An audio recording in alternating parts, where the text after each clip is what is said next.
గాలి శృతి మించిలా నన్ను మై మరపించకలా తడబడి తల వంచిలా తలపును అని చేస్తే ఎలా మరేం చెయ్యనే నీతో ఎలా వేగనే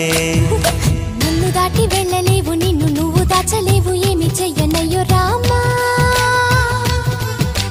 ఉన్న మాట చెప్ప నీవు ఊరుకుంటే ఒప్పుకోవు ఇంకెలాగే సత్యభామా అనుకున్నా తప్పు కదా